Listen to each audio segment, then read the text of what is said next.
The restaurant was buzzing with the sound of cutlery clinking, glasses chiming, and the low hum of conversations. Waiters in pressed black uniforms rushed between tables, balancing trays of steaming dishes, their faces tight with forced politeness. Among them was Emma, a young woman of 28, her once bright eyes dulled with exhaustion. Her apron was faded from too many washes, and her swollen belly pushed against the thin fabric of her uniform. Every step was heavy, not only because of the pregnancy, but because of the shame she carried like an invisible weight. It had been months since Andrew, her ex-husband, had abandoned her. Months since he traded her for the glitter of wealth, parties, and a younger mistress who fit neatly into the shallow world he craved. Emma had been left with nothing. No money, no family support, only the growing life inside her. To survive, she had taken this job waiting tables in a mid-range downtown restaurant. She endured long hours on her aching feet, ignoring the whispers of coworkers who pitied her and the judgmental stares of customers who noticed her belly before they noticed her face. But nothing compared to tonight. Because tonight, fate had seated Andrew Weston, her ex-husband, right at one of her tables. He looked different from the man she remembered. His hair was styled sharp and slick, his tuxedo perfectly tailored, his watch gleaming under the restaurant lights. A woman sat next to him, his new girlfriend, barely 23, all curves and confidence, her manicured hand draped over his arm like a trophy. Around them sat a small circle of friends, equally polished, equally cruel in the way they laughed too loudly at Andrew's jokes. Emma's heart sank when she realized she would have to serve them. She wanted to run, to hide in the bathroom until her shift ended, but her manager's eyes were on her, and quitting wasn't an option. Rent was due in a week.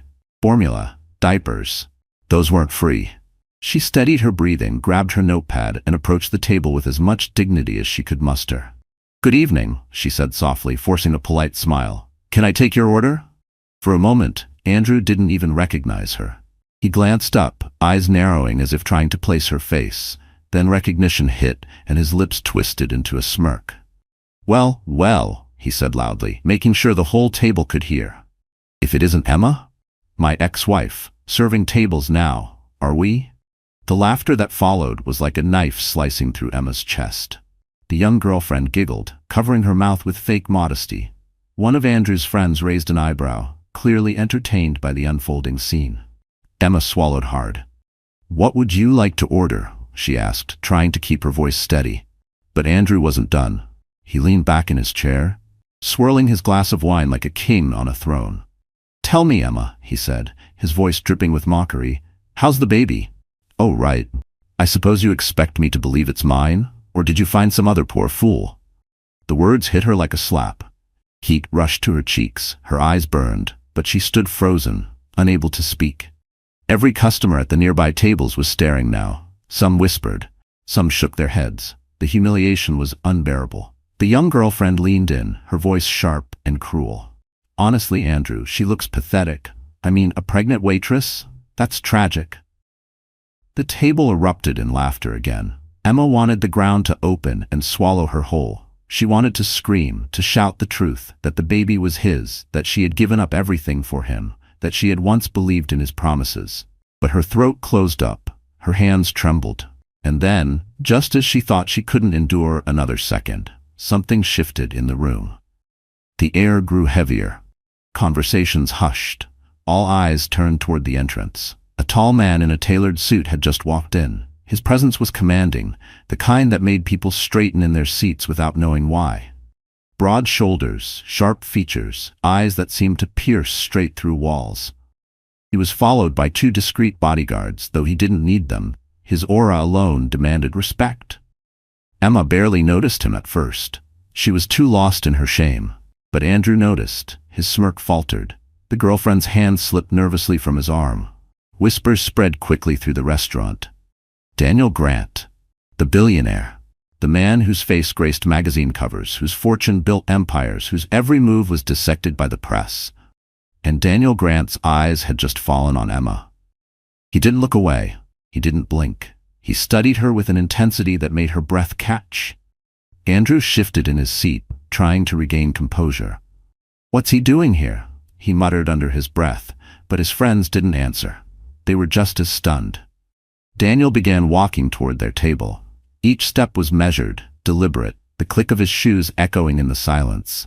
The restaurant seemed to hold its breath. Emma's heart pounded in her chest. She had no idea why a man like him would even notice her, a struggling waitress with nothing to offer.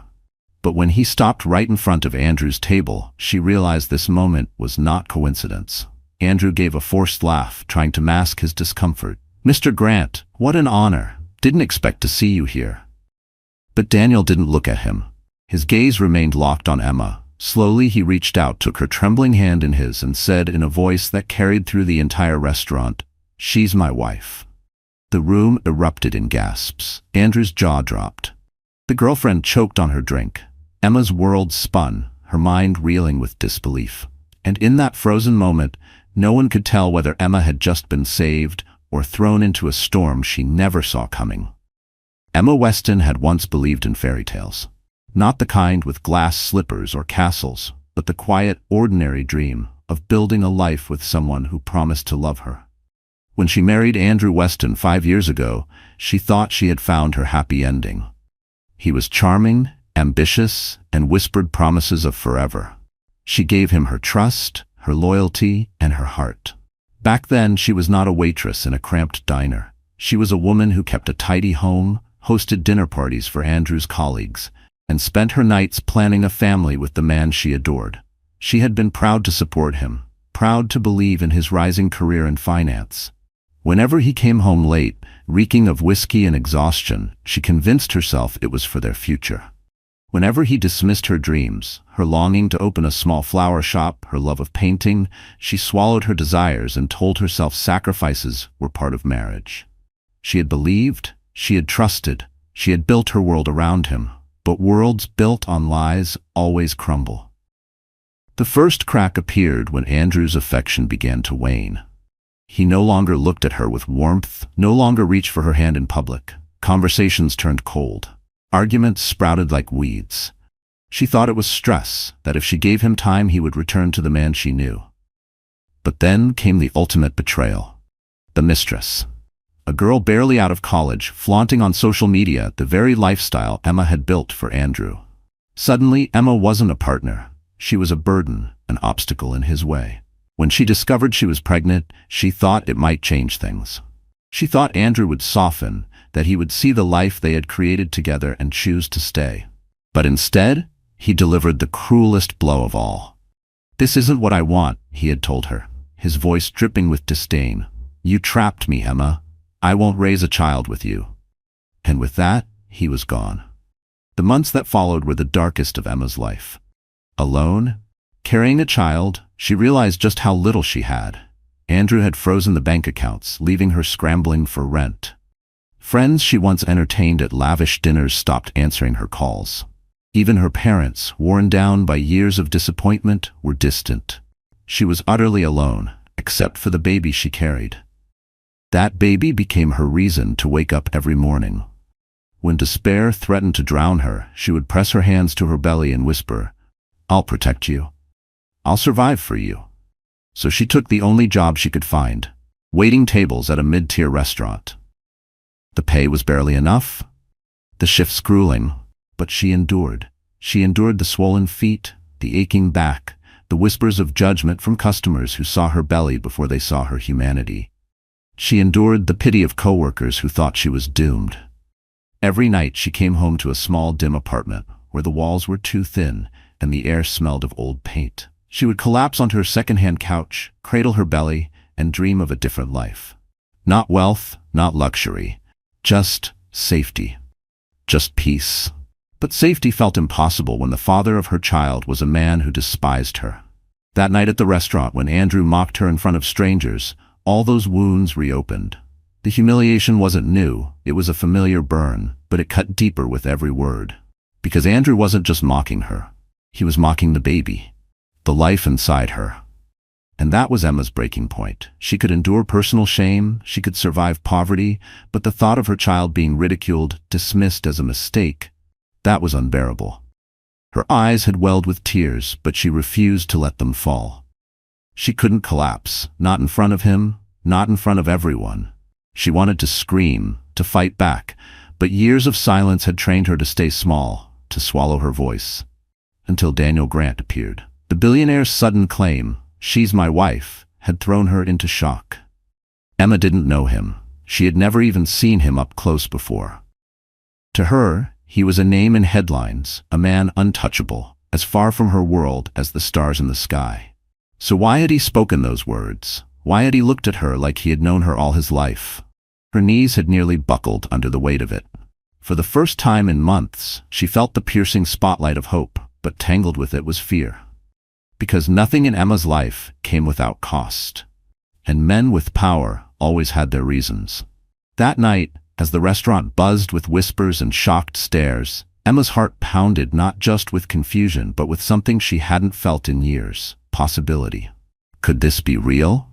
Could someone truly see her, defend her, and shield her child from the cruelty of the world? Or was this the beginning of another cruel trick, another heartbreak waiting to shatter her fragile strength?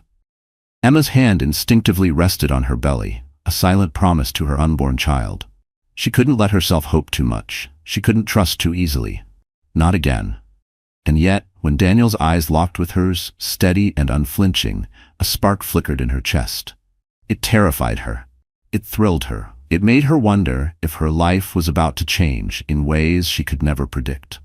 What Emma didn't know was that Daniel's declaration was only the beginning, and that the truth behind his words would shake everything she thought she knew about love, loyalty, and survival. The restaurant where Emma worked wasn't glamorous, but it had aspirations. Dark wood panels lined the walls, chandeliers sparkled overhead, and the aroma of butter, garlic, and wine clung to the air. It was the kind of place where middle-class families splurged for anniversaries, where couples proposed over crème brûlée, and where businessmen took clients to impress them without reaching the price tags of elite dining. For Emma, it was just a job, a place where she could earn enough tips to cover rent, groceries, and doctor appointments. She never felt the glitter. She only felt the ache of her swollen feet, the sting of grease burns on her arms, and the constant hum of stress. But tonight, under the chandeliers and soft jazz music, the restaurant became something else entirely. A stage, a battlefield. At the center of it all was Andrew. He sat at the largest round table, near the window that overlooked the glittering skyline. His laughter was louder than the music, his gestures grand, as though he wanted the entire room to notice him. Around him were men in tailored suits and women in shimmering dresses, clinking glasses of champagne that cost more than Emma's weekly paycheck. They were the world Andrew now belonged to, the world of money, status, and cruel amusement. Emma hovered at the edge of their table, notebook in hand, forcing herself not to shrink under the weight of their stares. She could feel every eye on her, judging, mocking, dissecting her swollen belly and faded uniform. To them, she wasn't a person. She was a joke, and Andrew made sure of it. "This place is decent," he said loudly, smirking as if he owned the restaurant. "But can you imagine? My ex-wife serving us. Life has a sense of humor, doesn't it?" The group erupted in laughter, glasses raised. Emma's stomach twisted. She wanted to disappear into the shadows, but she had no choice. She scribbled down their orders, her pen trembling. The girlfriend leaned across the table, her diamond necklace glittering under the chandelier. "Do you think she'll get the order right?" she asked, her voice dripping with false innocence. "I mean, pregnancy brain is real, isn't it?"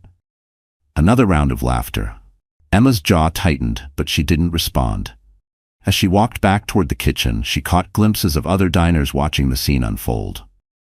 A middle-aged couple whispered behind their menus. The young woman shook her head in pity. Emma hated the pity most of all. She didn't want their sympathy, she wanted her dignity. In the kitchen, steam hissed, pans clattered, and chefs shouted orders. But Emma couldn't hear any of it over the pounding of her heart. Her hands shook as she clipped the order to the line. She leaned against the counter, closing her eyes for a moment. "You can do this. Just one night. Just survive this one night." But survival felt impossible when every step back into the dining room dragged her closer to Andrew's cruelty. The contrast was suffocating. Here she was, Emma, in a cheap uniform that smelled of onions and detergent, barely scraping by, her swollen feet aching in budget shoes.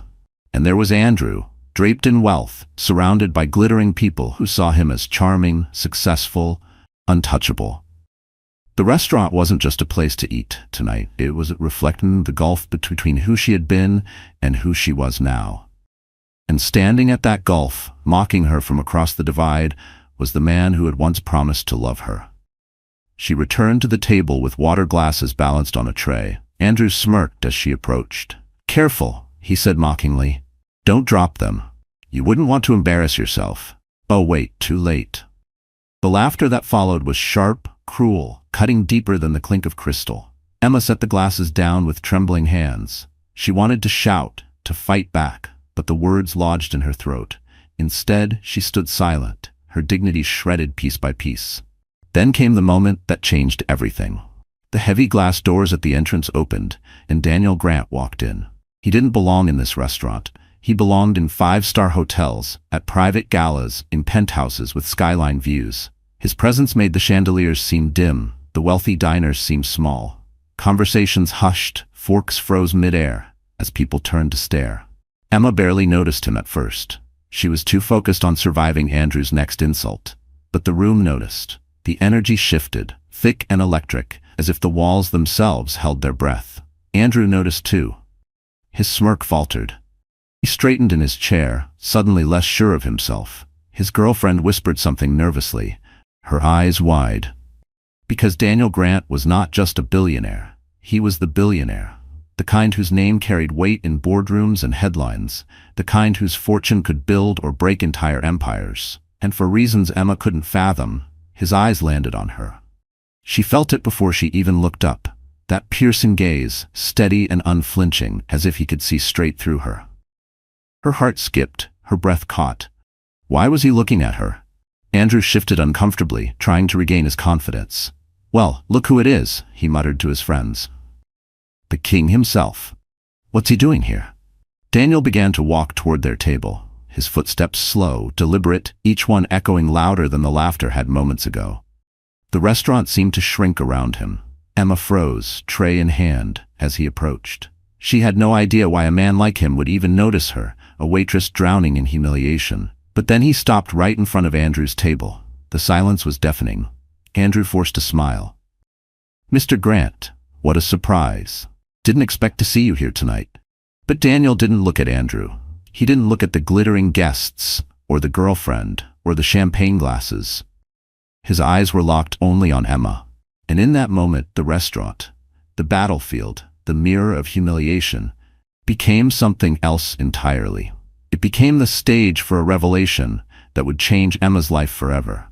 Because Daniel Grant opened his mouth, and the words he spoke would shake the very foundation of that glittering table, and Emma's entire world. Andrew Weston had always loved the spotlight.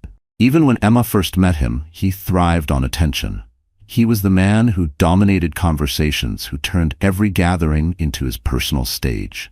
Back then, Emma mistook his confidence for strength, his arrogance for ambition. She believed he was a man who would build a future, a protector, someone worth following. But Andrew Weston wasn't a protector. He was a predator. In his eyes, people were only valuable as long as they served his ego. Emma had been useful once. She had provided stability, loyalty, a home. She had cheered him on when he was still clawing his way up the corporate ladder. She had sacrificed her own dreams so he could chase his. But once he reached the next rung, once his world expanded to wealthier circles, Emma no longer fit the image he wanted to project. She wasn't glamorous enough. She wasn't wealthy enough. She wasn't shiny enough for his new stage, so he discarded her. Now, sitting at the center of the restaurant with his glass of champagne, Andrew basked in the laughter of his friends. His smirk was wide, his voice loud, because cruelty gave him power. Humiliating Emma wasn't enough. He wanted an audience for it. "Isn't it ironic," he said, raising his glass high. "The woman who once played the perfect wife now wipes tables and serves drinks. Life has a way of putting people where they belong." His friends roared with laughter, clinking glasses. The young girlfriend leaned into him, stroking his arm as if rewarding him for his cruelty. Emma stood frozen, her cheeks flushed, her throat tight. But Andrew wasn't done. He thrived on breaking her down piece by piece. "Tell me, Emma," he continued, his tone dripping with venom, Do you tell your customers the truth? That you're pregnant and abandoned? Or do you let them think there's some lucky man waiting at home for you? Gasps rippled through nearby tables. Strangers shifted uncomfortably, but no one spoke up. They all knew this wasn't just dinner conversation. It was an execution. Emma's hands shook as she gripped her notepad. She wanted to scream, but fear silenced her. Fear of his voice, fear of the past, fear of the memories of every time he had told her she was worthless. Andrew leaned back, savoring her silence. "Look at her," he said to his friends. "She can't even defend herself, always so weak, always so small. Honestly, I should have left her sooner." That was Andrew's weapon. Words sharp enough to pierce flesh, delivered with a smile that convinced the world he was joking. But Emma knew the truth. He meant every word. He had meant it the night he walked out, leaving her with nothing but bills and a broken heart. He had meant it when he told her she was a burden. He had meant it when he accused her of trapping him with a baby. The baby. Andrew's cruelty reached its lowest point when he turned his attention to the life growing inside her. "By the way," he said suddenly, his eyes gleaming with malice, "who's the father? Are we even sure? Because I don't recall agreeing to this little project." The table howled with laughter. The girlfriend clutched his arm, giggling as if mocking a pregnant woman was the height of entertainment. Emma's chest tightened. She pressed her hand against her belly instinctively, shielding her child from his words. Her vision blurred with tears, but she refused to let them fall. She couldn't give him the satisfaction. Andrew smirked, satisfied with the destruction he was causing. This was the man he truly was. Heartless, selfish, intoxicated by the sound of his own cruelty. But then, something shifted. The sound of footsteps, the hush of the restaurant, the shadow of Daniel Grant looming over the table. Andrew's laughter faltered when he realized everyone's attention had shifted, not to him, but to the billionaire standing beside them. "Mr. Grant," Andrew said quickly, forcing a laugh. "What an honor. Please, join us. We were just—" Daniel cut him off with a glance so cold it made the champagne glasses tremble. He didn't speak to Andrew. He didn't acknowledge the friends or the girlfriend. His eyes were locked only on Emma. And then he spoke the words that silenced the room. "She's my wife." The declaration landed like a thunderclap. Gasps filled the air. Emma's heart stopped. Andrew's jaw dropped. His girlfriend's smile vanished. For the first time in his life, Andrew Weston had been upstaged. The spotlight he craved had been stolen, and not by a peer or a rival, but by a man infinitely more powerful, infinitely more respected. And worse, Daniel had claimed Emma. The woman Andrew thought he had destroyed, the woman he believed beneath him, had just been elevated in front of everyone. Andrew's smirk vanished. His eyes narrowed, fury flashing behind them. Because in that moment, he realized something terrifying. He was no longer in control of the game. And for a man like Andrew Weston, losing control was the one thing he could never forgive. The restaurant seemed to hold its breath.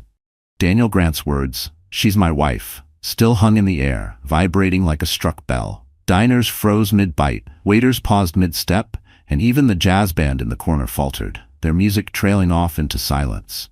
Emma's heart thundered. She could barely process what had just happened.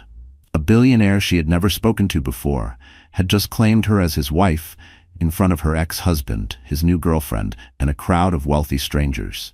It was surreal, unbelievable, like a scene from someone else's life. But Andrew Weston was not the kind of man who surrendered gracefully. He blinked once, twice, his smirk faltering before snapping back into place like a mask. "Your wife?" he repeated, his voice sharp with disbelief.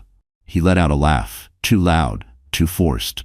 "Surely you must be mistaken, Mr. Grant. This woman here," he gestured toward Emma with a dismissive flick of his hand, "is my ex-wife. She's nothing more than a waitress now. She doesn't belong to you." The girlfriend snickered beside him, nodding eagerly.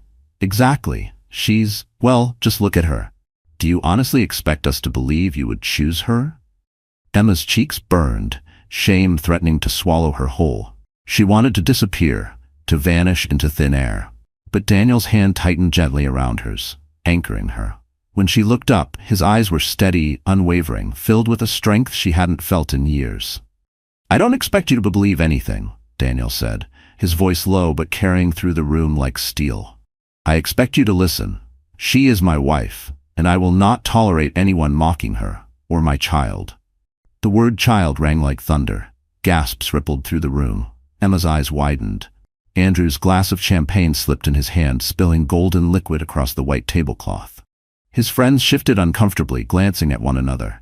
Andrew's face twisted, a storm of rage and fear battling for dominance. Your child," he stammered. "That's impossible. That baby." Daniel cut him off with a sharp glare. "That baby is under my protection. That's all you need to know." For the first time in years, Emma felt a shield around her. She wasn't standing alone in the line of fire anymore. Someone powerful had stepped between her and Andrew's cruelty. But Andrew wasn't ready to back down. His pride couldn't allow it. "You can't be serious," he sneered, his voice rising. "You, Daniel Grant, billionaire, mogul, the man who could have anyone, claiming her? This is a joke. She's nothing. She's trash. She's a mistake I erased from my life." The words sliced through the air, cruel and venomous. The girlfriend laughed, clinging to Andrew's arm, clearly hoping his arrogance would win the crowd back. But it didn't. The diners were no longer laughing. They shifted in their seats, some frowning, some glaring at Andrew with open disgust. His cruelty had gone too far.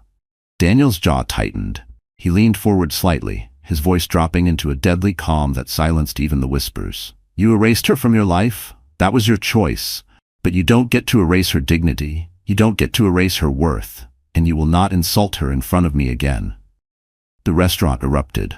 Not in laughter, but in murmurs of approval. Diners nodded, some even clapped softly. For the first time, Andrew was not the man commanding the room. He was the man being judged. Emma's chest swelled with something unfamiliar. Pride. She wasn't invisible anymore. She wasn't just the waitress being mocked. She was a woman worth defending. Andrew's face reddened. His mask of arrogance cracked, revealing the desperation beneath. He slammed his hand on the table, rattling the champagne glasses. "You think you can just walk in here and take what's mine?" he roared. The girlfriend flinched, pulling back slightly. His friends shifted uncomfortably, no longer eager to laugh. Daniel didn't flinch. He stood tall, his presence overwhelming. "She was never yours," he said firmly. "Not truly. Because a man who abandons his wife when she needs him most isn't a husband. He's a coward." The word landed like a punch. Andrew's friends averted their eyes. His girlfriend's smile vanished, replaced with unease. Emma's breath caught. Tears filled her eyes, not from pain, but from the shocking relief of hearing the truth spoken aloud, publicly, undeniably. Andrew, however, was spiraling. His pride, his image, his control, everything was slipping. And Andrew Weston was a man who would burn the world before letting himself be humiliated. He stood suddenly, his chair scraping back with a screech. He pointed at Emma, his hand trembling with fury. "This isn't over. You think you can humiliate me? You think you can make me look weak? I'll destroy you both. You'll regret this." The girlfriend tugged at his sleeve, whispering for him to sit down, but he shook her off violently. His eyes burned with hatred, his voice carrying across the silent restaurant. "You hear me, Emma? You're nothing without me. Nothing." The room went silent, the weight of his words pressing down on everyone. For a moment, Emma felt that old fear creep back in. The fear of his temper, his cruelty, the fear that he could still control her life. But then Daniel stepped forward, placing himself squarely between Emma and Andrew, his shoulders broad, his presence unshakable. His voice was calm, cold, absolute. "You're wrong," he said. "She's everything, and tonight the world will see exactly how wrong you were to let her go." The room erupted again, this time in applause. Diners clapped, some whistled, their approval crashing like a wave. Emma's tears finally spilled over, but they weren't tears of shame. They were tears of vindication. Andrew's face twisted in rage, his world crumbling around him. His friends avoided his gaze. His girlfriend pulled her hand from his arm, suddenly embarrassed to be seen beside him. For the first time, Andrew Weston looked small. But Emma knew him too well. A man like Andrew wouldn't crumble quietly. He wouldn't accept defeat. Not here, not now. And as he stormed out of the restaurant, his eyes full of venom, Emma realized this was only the beginning of the war he was about to wage. The applause in the restaurant still echoed in Emma's ears long after Andrew stormed out. People had clapped, strangers had defended her with their approval, and for a moment she had felt something she hadn't felt in years. Dignity. Yet as the noise faded, as the adrenaline drained from her veins, she felt the crushing weight of reality press down on her. Because applause didn't pay rent. Applause didn't erase the years of wounds Andrew had carved into her. And applause didn't guarantee that Daniel Grant's sudden claim, "She's my wife," was anything more than a performance, a gesture, a game she couldn't understand. When the crowd settled back into their meals and the whispers began to fade, Emma felt herself trembling. She excused herself from Daniel's side, muttering something about needing a moment. She pushed through the kitchen doors, into the heat and chaos of clattering pans and shouting chefs, but even there she couldn't breathe. Her chest felt tight, her throat closing. She rushed past the rows of steaming stoves, through the back hallway, and into the dim, cramped staff bathroom. The door clicked shut and she collapsed against it, her whole body shaking. For a moment, she couldn't stop the sobs. They tore out of her chest, raw and unrestrained. She pressed her hands to her belly, gasping for air, terrified that her breakdown might somehow hurt the child inside her. "I can't do this," she thought desperately. "I can't survive this war." The image of Andrew's twisted face haunted her. The venom in his voice, the way he had pointed at her with such hatred, it was burned into her memory. She knew him too well. He wasn't done. He would come after her. He would find ways to ruin her life even further, to make her regret standing in that restaurant with her head held high for even a second. And then there was Daniel. Why had he done it? Why had a billionaire, a man she had never met, stood in front of the entire restaurant and claimed her as his wife? What did he want from her? What did he expect her to give in return? Her heart wanted to believe he had done it out of kindness, out of some sense of justice. But Emma had been burned too many times to trust easily. Men like Daniel Grant didn't move without reason. His world was one of power plays, deals, and hidden agendas. She was terrified that she had just become a piece in a game far larger than herself. Tears streamed down her face as she whispered to her unborn child. "I'm trying," she choked. "I'm trying so hard to protect you, but I don't know if I can do this anymore. I'm so tired." The bathroom mirror reflected a version of herself she barely recognized. Pale skin, hollow eyes, hair pulled back messily under her waitress cap.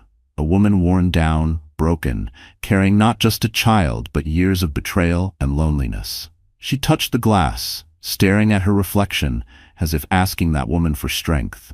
Memories flooded in, the nights she had spent alone in her apartment, counting pennies to buy food. The nights she had lain awake, hand on her belly, wondering if her baby would grow up with a father's love or with shame. The nights she had begged Andrew to see her, to love her, only to be met with cold laughter. The dam broke. She slid to the floor, curling around her belly, sobbing quietly so no one outside would hear. For the first time, she admitted what she had always been too afraid to say. "I feel worthless. I feel broken. I feel like nothing." Minutes passed, maybe longer. She didn't know. All she knew was the silence of the bathroom, the sound of her own ragged breaths, and the faint thump of her baby's kicks as if reminding her, "I'm here, I need you." That reminder cut through the darkness like a blade of light. She pressed her palm firmly against her belly, grounding herself. Her baby was innocent. Her baby was the reason she couldn't give up, no matter how broken she felt. But even as she found a sliver of strength, the fear remained. Andrew wouldn't stop. He would come for her reputation, her job, her very stability. And Daniel, what role would he play? Was he truly a protector, or was he just another powerful man who would use her pain for his advantage? A knock startled her. She wiped her tears quickly, trying to steady her voice. "Emma?" It was her coworker, Sarah, a kind girl who had always covered for her when Emma was too sick to finish a shift. "Are you okay? You've been in there a while." "I'm fine," Emma lied, her voice trembling. "I just needed a moment." But Sarah's voice was gentle, filled with worry. "Everyone saw what happened out there.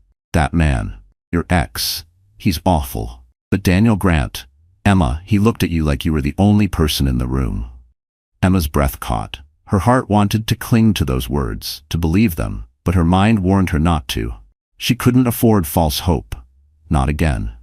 When she finally stepped back into the hallway, her face washed and her tears hidden, she found Daniel waiting near the kitchen doors. His broad frame leaned casually against the wall, but his eyes were sharp, watching her like a hawk. She froze, unsure what to say. The air between them crackled with unspoken words, with questions too heavy to voice. Daniel straightened, his gaze softening slightly when he saw the redness around her eyes. He didn't comment on it. Instead, he said quietly, "You don't have to face him alone anymore." Emma's heart twisted. She wanted to believe him. She wanted to let herself lean into the promise of protection. But every scar Andrew left behind screamed at her to be careful. Because trust, for Emma, was the most dangerous gamble of all. And as Daniel reached out his hand once more, Emma had to decide. Would she step into the unknown with him, or retreat back into the loneliness she already knew? Emma stared at Daniel's outstretched hand. It was steady, firm, commanding, as if he was offering her not just support, but a lifeline. Yet for Emma, that lifeline was tangled with suspicion. Why would a billionaire, a man who could silence entire boardrooms with a glance, risk his reputation for her? Why had he stood in front of her ex-husband and claimed her as his wife? She hesitated, her eyes flicking from his hand to his face. Daniel didn't push. He simply waited, his expression calm but unreadable, as though he knew she was wrestling with questions too heavy for words. Finally, she whispered, "Why? Why are you doing this?" Daniel's jaw tightened slightly, his gaze holding hers. "Because I don't stand by and watch people I care about get destroyed." Her breath caught. People I care about. The words wrapped around her like a shield, yet they also confused her. How could he care about her? They barely knew each other. Before she could respond, the kitchen door swung open, and Sarah slipped out, arms full of plates. She glanced at the two of them, her eyes wide with curiosity, then hurried past without a word. The brief interruption gave Emma the excuse she needed to retreat. "I should get back to work," she said quickly, stepping around him. But Daniel's voice followed her, low and resolute. "This isn't just about tonight, Emma. There are things you don't know.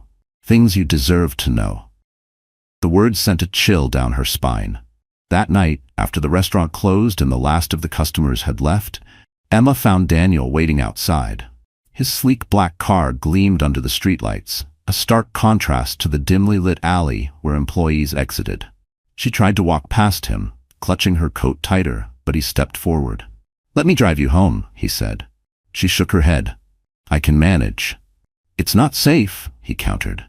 His tone wasn't controlling, it was protective, a quiet command wrapped in concern. Reluctantly, she agreed. The ride was silent at first, the hum of the engine filling the space between them. Emma sat stiffly, her hands folded over her belly, her mind racing with questions. Finally, she couldn't hold it in anymore. "You owe me an explanation." Daniel's hands tightened briefly on the steering wheel. His jaw worked as if he were deciding how much truth to reveal. Then he exhaled slowly.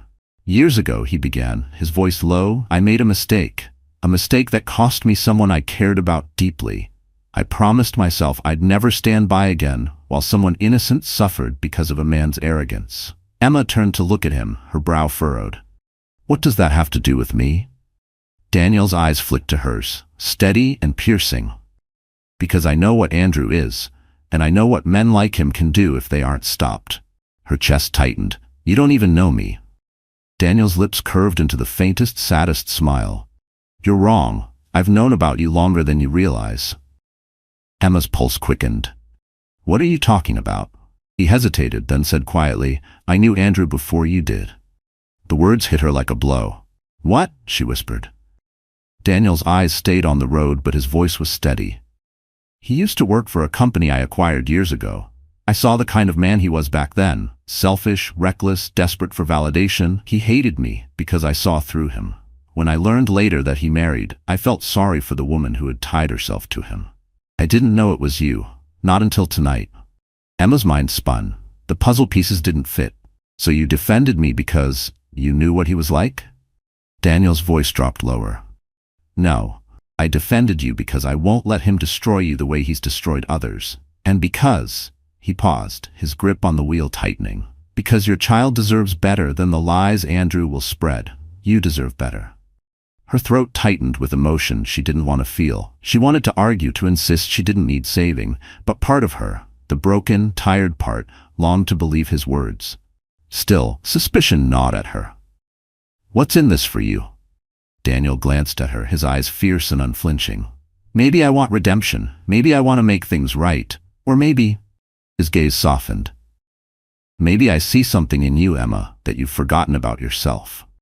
Silence fell, heavy and charged. Emma turned away, staring out the window as city lights streaked past. Her heart pounded, her mind torn between fear and fragile hope. When they reached her apartment, Daniel parked but didn't immediately unlock the doors. He turned to her, his expression serious. Andrew won't stop, Emma. He'll come after you, your job, your child. He'll twist the story until the world believes his lies. But he won't win if you let me stand by your side. Emma's breath trembled. She wanted to say yes to accept the protection he offered, but the scars Andrew left made trust impossible. She shook her head slightly. I don't know if I can trust you. Daniel leaned closer, his voice steady and certain.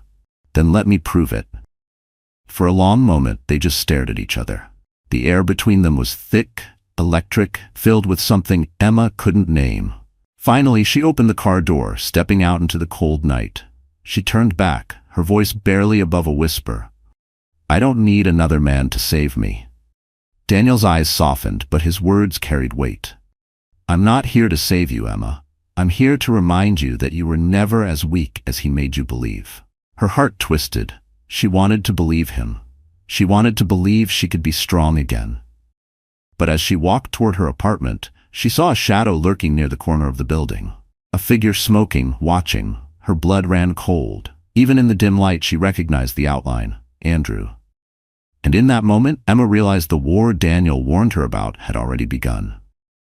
The night she saw Andrew lurking near her apartment, Emma barely made it inside before her knees gave out. She locked the door, pressed her back against it, and slid down until she was sitting on the floor, her heart racing. The shadows outside reminded her that her past wasn't finished with her. Not yet. Andrew would never let her go quietly. But instead of collapsing completely, something strange stirred inside her.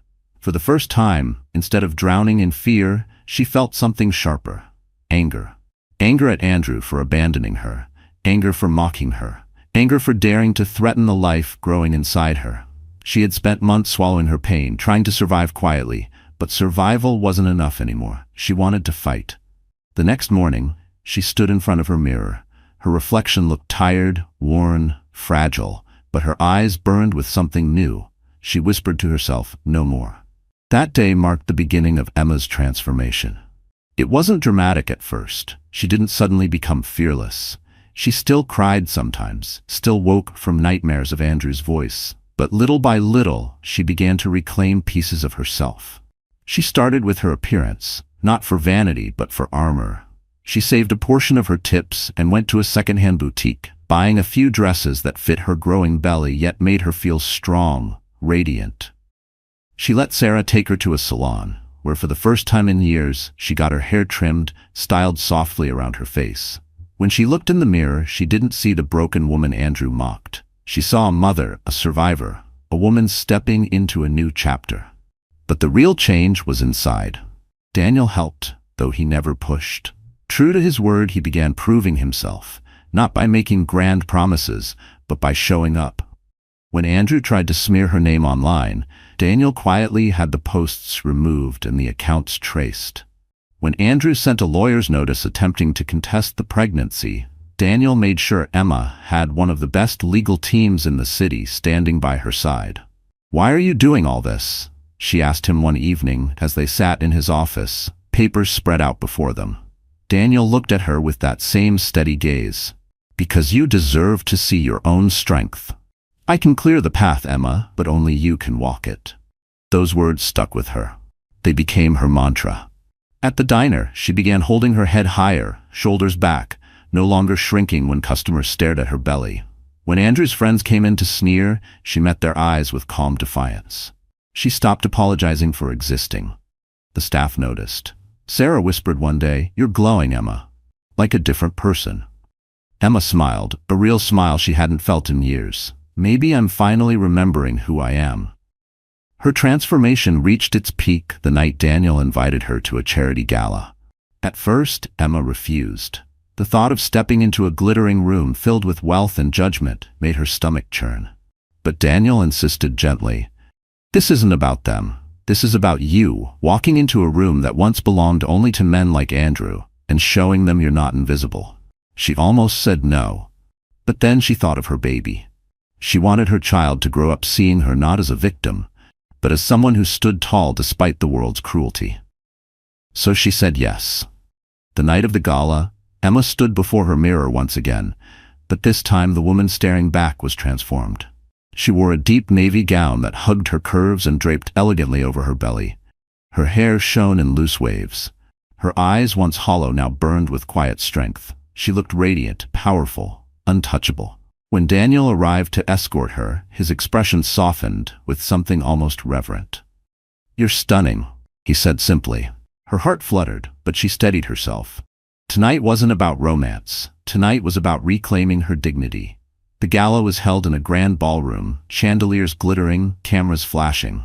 The moment Emma entered on Daniel's arm, whispers rippled through the crowd. Some recognized her as Andrew's ex-wife, some judged, some pitied, but many simply stared in awe at the woman who carried herself with such quiet authority. And then, as if fate demanded it, Andrew was there. He stood across the room, glass in hand, his face pale when he saw her. His eyes widened, his smirk faltering as he took in her transformation. This was not the Emma he had mocked in a waitress uniform. This was not the broken woman he had discarded. This was someone reborn, glowing, fierce, unshakable. Emma met his gaze without flinching. For the first time, she felt no fear, only power. Andrew stormed toward her, his voice sharp with disbelief. "What are you doing here? You don't belong in this world."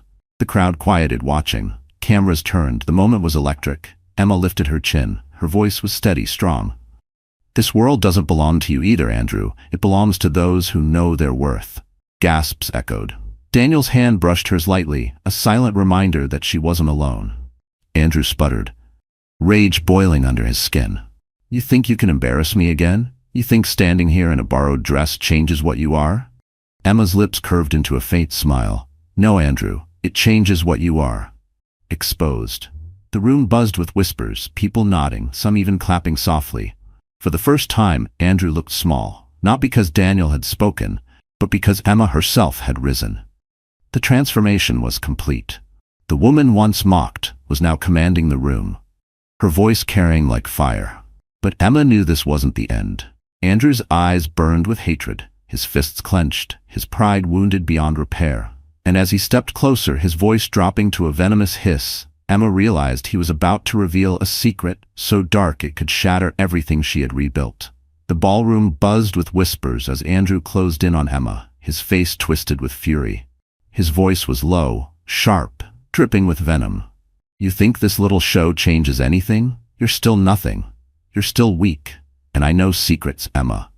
Secrets that will destroy you if you keep playing this game." Emma didn't flinch. For the first time, she didn't shrink from his threats. She held her ground, her gaze steady, her posture regal in the navy gown that shimmered under the chandeliers. Daniel was beside her, silent but powerful, his presence like a wall of stone. The crowd sensed the tension, their whispers growing louder. Phones came out, cameras discreetly raised. Everyone could feel it. Something monumental was about to happen. Andrew sneered, raising his voice so everyone could hear. "You all look at her like she's some kind of angel. But don't be fooled. This woman, she trapped me with a child. She lied, she manipulated, she dragged me down. She's nothing but a parasite." Gasps erupted around the room. Emma's chest tightened, but this time she didn't look away. She stepped forward. Her voice rang clear, steady, slicing through the murmurs. "No, Andrew, the only parasite here is you." The crowd stilled. All eyes locked on Emma. Her words carried years of buried pain, sharpened now into strength. "You left me when I was most vulnerable. You mocked me while I carried a life you refused to take responsibility for. You tried to erase me, humiliate me, destroy me. But tonight," she swept her gaze across the room, her voice rising, "tonight everyone will see the truth." Daniel stepped forward, his presence commanding. He pulled a sleek black folder from the inside pocket of his suit. The room hushed instantly, all eyes on him. "Mr. Weston," Daniel said coldly, "you should be careful when you speak of lies, because I happen to have proof of yours." Andrew stiffened, color draining from his face. "What are you talking about?" Daniel opened the folder and pulled out documents, contracts, bank statements, photographs. He held them up for the crowd to see. For years, Andrew Weston has been siphoning money from companies he worked with. Fraud, embezzlement, betrayal, and tonight, I make it public. Shockwaves rippled through the crowd. Gasps, whispers, phones snapping pictures. Andrew's mask of arrogance cracked, panic flashing in his eyes. "You can't do this," he spat, his voice shaking. "You have no right." Daniel's voice cut through him like steel. "I have every right, because men like you destroy lives without consequence. But not anymore." Emma stepped forward, her voice strong. "You wanted to make me small, Andrew. But tonight, you're the one exposed, not as a husband, not as a man, but as a fraud. And everyone here will remember it." The crowd erupted in murmurs, then applause. People clapped, some even cheered. The sound grew louder, a tidal wave of justice washing over the ballroom. Andrew stumbled back, his face pale, sweat beading on his forehead. His girlfriend pulled away from him, her eyes wide with horror. His so-called friends turned their backs, whispering in disgust. "No," Andrew hissed, his voice cracking. "This isn't real. He's lying." But Daniel's evidence was undeniable. He handed copies to journalists already pulling out recorders and cameras. Within minutes, the story would be everywhere. The mighty Andrew Weston, the man who mocked, humiliated, and abandoned, was falling, and Emma stood tall, radiant, no longer his victim. The applause swelled, filling the ballroom like thunder. Emma's eyes burned with tears, but they weren't tears of weakness. They were tears of triumph. Andrew's voice broke, desperate.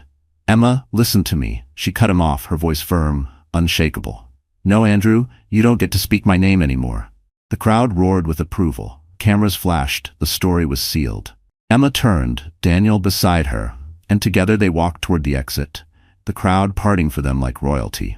For the first time in years, Emma felt the weight lift from her shoulders. She had faced her tormentor. She had won.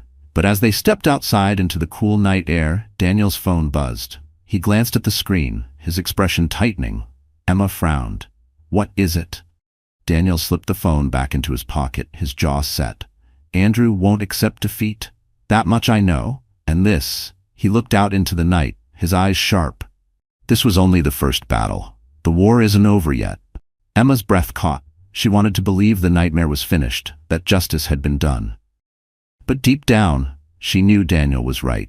Andrew wasn't the type to vanish quietly.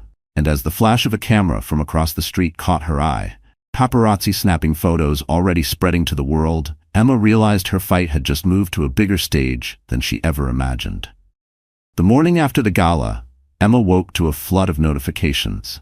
Her phone buzzed relentlessly with messages, missed calls, and headlines. She scrolled, her hands trembling.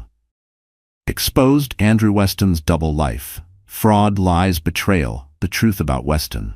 Waitress turned heroine confronts ex-husband in front of Billionaire. Her face was everywhere. On gossip blogs and news feeds across social media, strangers called her brave, resilient, inspiring. Some criticized, some doubted, but for the first time, the world wasn't laughing at her. They were listening. Emma sat on the edge of her bed, hand resting on her belly, tears streaming down her face. These weren't tears of fear or humiliation, they were tears of relief. She whispered to her child, "We made it. We're finally free." But Daniel's warning echoed in her mind. This was only the first battle. And he was right. Andrew didn't disappear quietly. In the days following the gala, he tried to claw back his reputation. He gave interviews, insisting the documents were fake. He painted himself as the victim, claiming Emma and Daniel had conspired against him. But the evidence Daniel released was overwhelming. Bank accounts frozen, investigations launched, former associates testifying against him.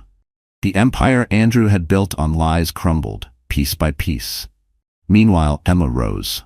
The diner where she once hid behind an apron became a place of admiration. Customers came not just for coffee and pie, but to see the woman who had stood up to a man like Andrew. Some left flowers, some slipped notes of encouragement onto her table. Her coworkers treated her with newfound respect, no longer pitying her but admiring her strength. And Daniel, he was there, always nearby, not to overshadow her, but to steady her. He became her partner, not just in the fight against Andrew, but in rebuilding her life. One evening, as they walked through the city, Daniel stopped at a quiet park. The autumn leaves crunched underfoot, and the air was crisp. Emma pulled her coat tighter, her belly round and prominent now. Daniel turned to her, his gaze steady. "Emma, I didn't stand up for you because I pitied you. I stood up because I saw your worth, even when you didn't. You've carried yourself with more strength than most people I know. And I—" He hesitated, his voice softening. "I've fallen for you." Emma's breath caught. The world seemed to pause around her. She had spent so long believing she was unworthy of love, so long drowning in Andrew's cruelty, that hearing those words felt impossible. But looking into Daniel's eyes, she saw truth, not pity, not a savior's arrogance. Love. Tears welled in her eyes. "I don't know if I'm ready," she whispered. Daniel smiled gently. "Then I'll wait. For as long as it takes, just know, you'll never be alone again." It wasn't a grand, sweeping declaration. It was better. It was steady, patient, real. Months passed. Andrew's trial began, splashed across every headline. Emma was called to testify. The courtroom was cold, intimidating, but when she took the stand, she didn't shake. She spoke her truth clearly, her voice unwavering. She told the world what he had done, not to shame herself, but to expose him. The jury listened. The evidence was damning. In the end, Andrew Weston was found guilty. Fraud, embezzlement, slander. His sentence was years in prison, his fortune stripped, his reputation ruined beyond repair. The man who once mocked her in a crowded restaurant now stood in chains, powerless. Emma walked out of the courthouse with Daniel by her side. Cameras flashed, reporters shouted questions, but she held her head high. She wasn't a victim anymore. She was a survivor, a mother, a woman who had reclaimed her dignity. Weeks later, Emma gave birth to a healthy baby girl. Holding her child in her arms, she felt a surge of love so powerful it erased every scar Andrew had left behind. She named her Hope. Because that's what her daughter represented. The future, the strength to rise again, the promise that pain could lead to something beautiful. Daniel was there, holding her hand through every moment. When he cradled baby Hope for the first time, his eyes softened, and Emma saw the life she had once thought impossible. A family built not on lies or cruelty, but on love and respect. In time, Emma accepted what her heart already knew. One quiet evening, as the sun set over the city, she told Daniel, "You were right. I wasn't as weak as I thought. And I think I'm ready to believe in love again." His smile was tender, his kiss gentle. And for the first time in years, Emma felt whole. Her story spread far beyond the courtroom and the headlines. Women wrote to her from across the country, sharing their own stories of betrayal and survival. Emma realized she had become more than just a woman who escaped her ex-husband's cruelty. She had become a voice, a beacon for others who thought they were alone. She started a foundation to help single mothers, using the donations that poured in after her story went viral. The waitress mocked in a restaurant had become a leader, a mother, a woman admired by thousands. And when she stood on a stage months later, speaking to a room full of women about resilience and dignity, she said the words that defined her journey. "I was told I was nothing, but I discovered that nothing is stronger than a woman who refuses to stay broken." The audience rose to their feet, applause thundering, tears streaming. Emma smiled, holding Hope in her arms backstage, Daniel at her side. Her past was behind her. Her future was radiant. Andrew had lost everything. She had gained everything. Justice was done. Love had triumphed. And Emma's story, once a tragedy, had become a testimony of hope. And as the applause roared around her, Emma knew one thing for certain. She had not only survived, she had won. So our story has come to an end. And yet, if you're still here with us right now, something tells me that this journey touched your heart in a way words alone cannot explain. Maybe you saw yourself in Emma's struggle. Maybe you remembered a time when life felt heavy, unfair, and almost unbearable. And maybe, just maybe, her strength reminded you of your own. Life has a way of breaking us down, but it also offers us the chance to rebuild stronger. The Stoics said, "You have power over your mind, not outside events." Realize this, and you will find strength. Emma couldn't control Andrew's cruelty, the whispers of others, or the trials she faced, but she could control how she rose from them. And that choice, to rise, to fight, to believe again, changed everything. Perhaps tonight the message is simple. You are never as weak as the world makes you feel. Your worth is not decided by those who mock you, betray you, or abandon you. It is decided by how you choose to stand, even in the darkest hours. Like Marcus Aurelius said, the impediment to action advances action. What stands in the way becomes the way. The pain you endure can become the path to your strength. So if you're listening to this right now, take a deep breath and remind yourself, you are stronger than your past, bigger than your pain, and worthy of a life filled with dignity and love. And if this story gave you even a spark of hope, then let's spread that spark together. Hit the like button, share this with someone who needs encouragement, and don't forget to subscribe to our channel. Because together, we are building not just stories, but a community of hearts that refuse to stay broken. A picture-perfect marriage hiding a web of deceit. A 9-figure fortune on the line. On the morning of their explosive divorce hearing, millionaire CEO Adrian Blackstone wakes up to find his wife, an aspiring artist named Lena, has vanished without a trace. He thinks he's won, celebrating his freedom as the clock ticks towards his uncontested victory in court. But just when he's ready to toast his success, Lena's sharp-witted lawyer walks in, not with a client, but with a single cryptic flash drive. What's on it will unravel everything Adrian thought he knew. The silence of the penthouse was the first thing Adrian Blackstone registered. It was a heavy, oppressive silence, the kind that swallows sound and leaves a ringing in its wake. At 6:15 a.m., the sprawling apartment with its panoramic views of the Chicago skyline was usually filled with the subtle hum of Lena's presence, the soft whir of the espresso machine, the gentle clinking of her ceramic mug, the faint floral scent of her expensive moisturizer. Today there was nothing. Adrian sat up in the king-sized bed, the 1,200 thread-count Egyptian cotton sheets pooling around his waist. He ran a hand through his perfectly coiffed, dark hair, a habit he'd developed over years of boardroom meetings and high-stakes negotiations. He was a man who commanded attention, a man whose life was a carefully curated masterpiece of wealth and power. At 45, he was the CEO of Blackstone Industries, a tech empire he'd built from the ground up. He had everything a man could want: the money, the influence, the penthouse, and until recently, the beautiful, enigmatic wife. He glanced at her side of the bed. It was pristine, untouched. The pillows were plumped, the duvet smooth. A wave of irritation quickly followed by a surge of triumph washed over him. He'd known it. He'd told his lawyer, Marcus Thorne, that she wouldn't show. Lena was a creature of comfort, a woman who had traded her bohemian artist life for the gilded cage he'd provided. She didn't have the stomach for a real fight. Today was the day. The final hearing in what the media had dubbed the Blackstone battle. A messy public divorce that had been splashed across tabloids for months. Lena, with her wide, innocent eyes and her claims of emotional neglect, had tried to play the victim. She'd wanted half. Half of everything he'd bled for, sweated for, sacrificed for. The prenuptial agreement, a document as ironclad as the vault in his office, was her biggest hurdle. She and her upstart lawyer, a woman named an ambitious young attorney named Audrey, had been fighting it tooth and nail, claiming coercion and emotional distress. He swung his legs out of bed and walked to the floor-to-ceiling windows. The city was waking up below a river of headlights flowing along Lakeshore Drive. He felt a smirk play on his lips. Without Lena, Audrey's case crumbled. The judge, a stern, no-nonsense man named Peterson, would have no choice but to rule in his favor. The prenup would be upheld, and Lena would walk away with the generous but, by his standards, paltry sum they'd initially agreed upon. He checked his phone. No missed calls, no frantic texts from her. Nothing. He dialed her number. It went straight to voicemail. Lena, the recorded voice breathy and artistic, cooed, "Leave a message and I'll get back to you when the inspiration strikes." He scoffed and hung up.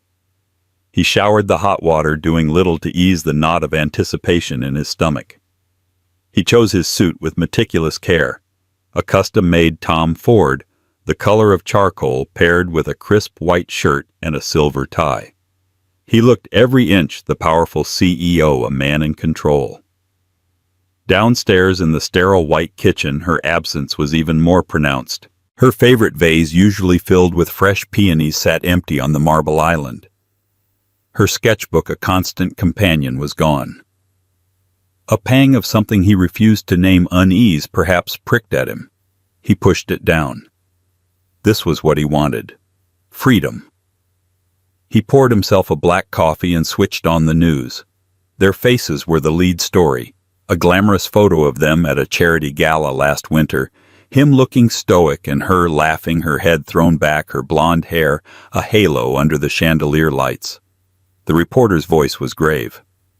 Lena Blackstone, wife of billionaire Adrian Blackstone, is reportedly missing just hours before their final divorce hearing. Adrian muted the television. So she was playing that card. The disappearing act. A desperate last-ditch attempt to garner sympathy and delay the inevitable. It was pathetic.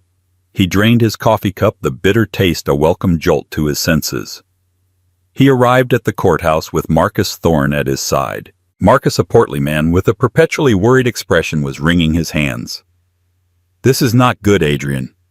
This changes the narrative. It changes nothing." Adrian said, his voice cold. "She's a drama queen. She's probably hiding out at some spa in the suburbs waiting for me to come begging." "And if she's not?" Marcus asked, his voice low. Adrian didn't answer. They pushed through the throng of reporters, the flashing cameras, and shouted questions, a familiar if annoying part of his life. He kept his expression neutral, his gaze fixed straight ahead. Inside the courtroom, the air was thick with anticipation. He took his seat at the plaintiff's table, feeling the weight of 100 pairs of eyes on him. He scanned the room. No sign of her. The defense table was empty, save for a single sleek leather briefcase. The clock on the wall ticked past 9 a.m., the scheduled start time. Judge Peterson, a man whose patience was notoriously thin, was already on the bench, his displeasure evident in the thunderous scowl on his face. "Well, Mr. Thorne," the judge boomed, his voice echoing in the cavernous room, "it appears Mrs. Blackstone has decided not to grace us with her presence." Marcus stood up, clearing his throat. "Your Honor, we were only made aware of Mrs. Blackstone's absence this morning. We have been unable to contact her." "How convenient," the judge muttered, his eyes flicking to Adrian. Just as the judge was about to speak again, the courtroom doors swung open. A collective gasp rippled through the gallery. It wasn't Lena. It was her lawyer, Audrey. She was a woman in her early 30s with sharp, intelligent eyes and a confidence that bordered on arrogance. She was wearing a tailored navy suit, her red hair pulled back in a severe bun. She walked with a purpose that sent a fresh wave of irritation through Adrian. She approached the defense table, her heels clicking decisively on the marble floor. She didn't look flustered or apologetic. She looked determined. "Ms. Koval," the judge said, his voice laced with impatience, "I trust you have a very good explanation for your client's absence." Audrey met the judge's gaze without flinching. "I do, Your Honor. My client, Lena Blackstone, is unable to be here today." She paused, letting the words hang in the air. "But she did want me to give this to you." She reached into her briefcase and pulled out not a file, not a motion, but a small silver flash drive. She held it up for the court to see, the metal glinting under the fluorescent lights. "This," she said, her voice clear and steady, "is my client's testimony." Adrian's heart, which had been beating with a steady, triumphant rhythm, suddenly lurched. He stared at the flash drive, a cold dread seeping into his bones. What game was she playing now? What could possibly be on that tiny piece of metal that could change anything? Marcus leaned over, his voice a panicked whisper. "What is this? What's on that drive?" Adrian could only shake his head, his carefully constructed composure beginning to crack. For the first time that day, a sliver of doubt, sharp and cold, pierced through his confidence. He watched as Audrey handed the flash drive to the bailiff, a slow-motion nightmare unfolding before his eyes. The triumph he'd felt just moments before was gone, replaced by a gnawing uncertainty. The silence in the penthouse had been a prelude. This was the storm. The courtroom held its breath. The small silver flash drive seemed to absorb all the light and sound in the room, a tiny vessel of immense unknown power.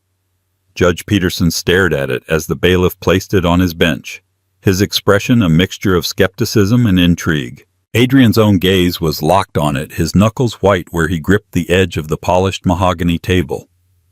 A single drop of sweat traced a path down his temple. Ms. Koval, the judge, said, his voice a low rumble that cut through the silence. This is highly unorthodox. The court has procedures. We don't accept evidence via USB stick. With all due respect, Your Honor.